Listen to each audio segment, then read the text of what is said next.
राम नाम को गाले रे मनवा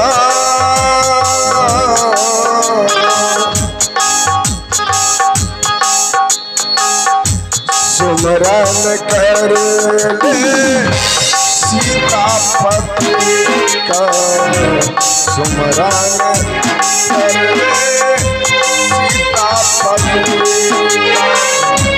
मूरख अलख विराट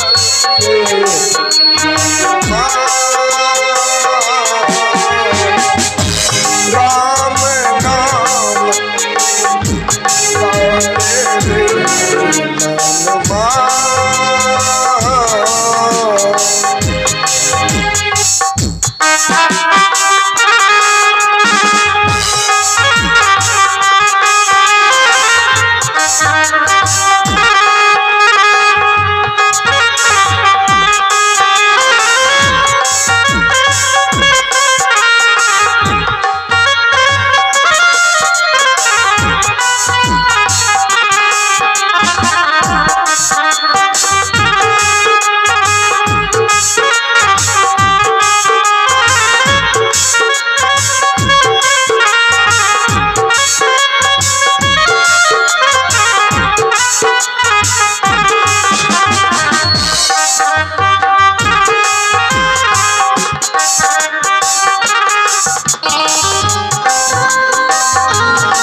एक पल धूप एक पल छाया क्या जाने प्रभु की माया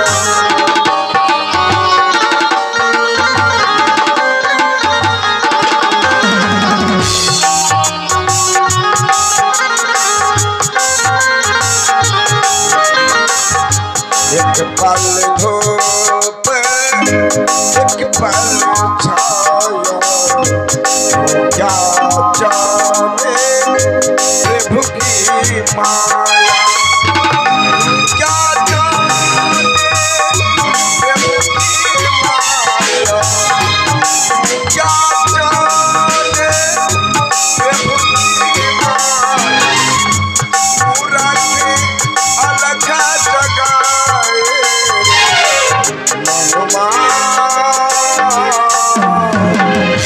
राम नाम को गाले रे मनवा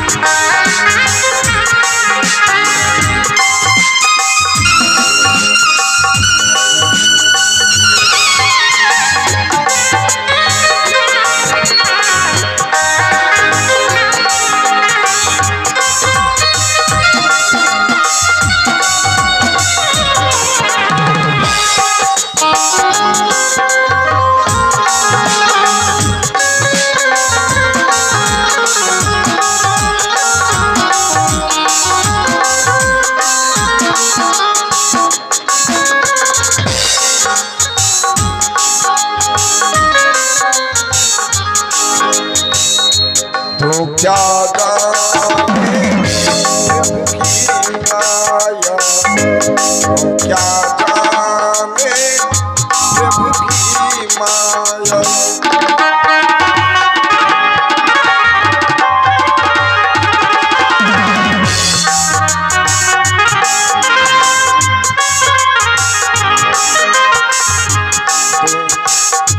एक पल धूप एक पल छाया तो क्या जाने प्रभु की माया क्या जाने प्रभु की माया क्या जाने प्रभु की माया पूरा के अलग जगाए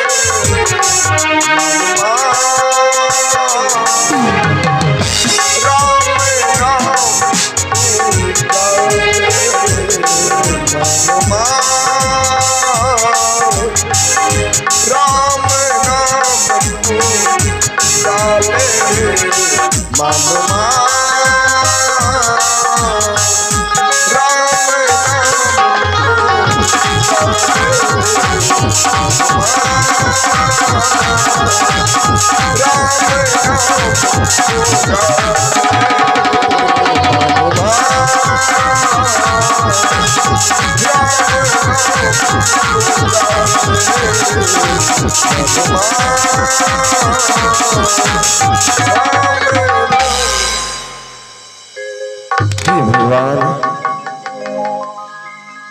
मेरा घर उजानीपुर शहर पड़ता है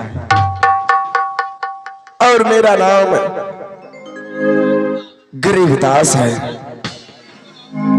इस संसार में मुझे एक छोटी सी झोपड़ी है और उस झोपड़ी में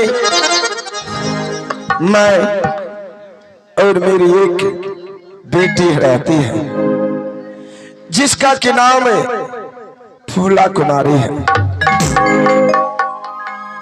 लेकिन इस समय मेरे पास कुछ नहीं है।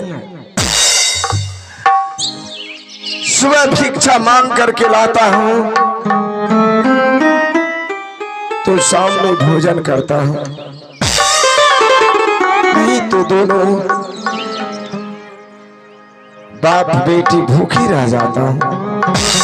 हे भगवान, आज मैं अपनी बेटी को झोपड़ी में बैठा करके भिक्षा मांगने के लिए झोपड़ी से निकल चुका हूं। चलते चलते परेशान हो गए, लेकिन आज अभी तक कुछ भोजन करने के लिए भिक्षा नहीं मिला।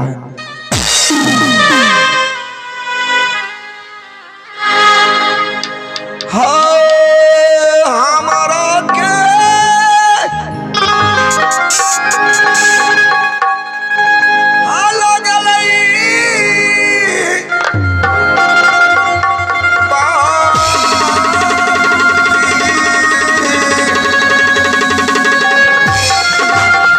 ईश्वर,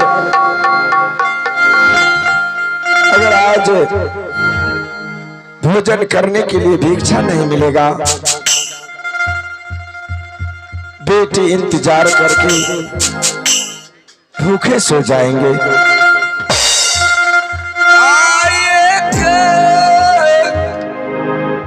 मुट्ठी हो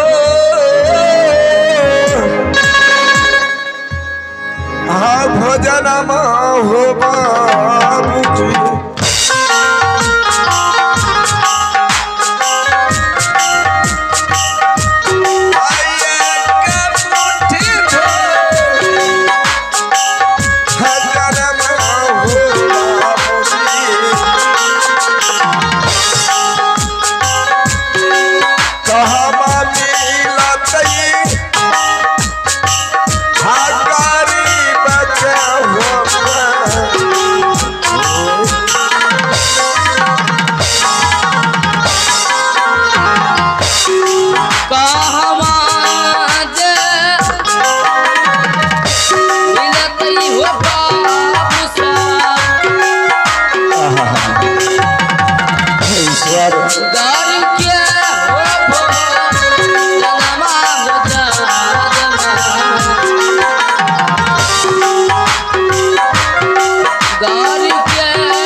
भगवान ये होता